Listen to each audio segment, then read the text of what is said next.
حركة بسيطة حق حزام الأمان. تجيبونه من ورا، تربطه، تسوي هالشكل بس، تجيبه كذا. تحت ما في شيء صح؟ واجد اللي يسوونه صح؟ ركز معي. من كم من يوم كلمني واحد من الضباط، فقال لي اخ عبد الله، انت اخوي عبد الله، انت رابط الحزام بس ما انت بحاطه من تحت. رجل فاضل من الاخوان الغاليين يعني، وهو في المرور بعد. قلت له لا والله رابطه بس يمكن ما بين في التصوير. قال انتبه وين اخوك. قلت وشو؟ قال على هذه الحركه اللي يسوونها. قلت له ليش؟ قال هذه من اخطر الاشياء. قلت له يعني بس فهمني، واجد شباب انا اشوفهم يسوونها واركب مع احد من الربع، انا والله ما اسوي كذا. كنت اركب في موتري بعض الاحيان والقى حتى ولدي محمد مسويها.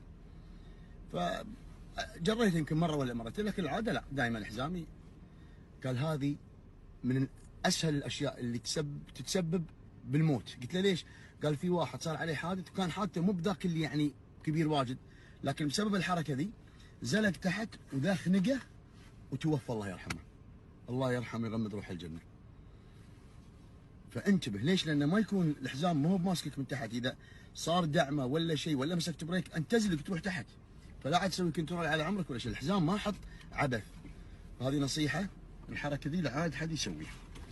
فك حزامك وخله كامل، انتبهوا وانا اخوكم من هذه الحركه. خلاص حزامك هذا هو، جيبه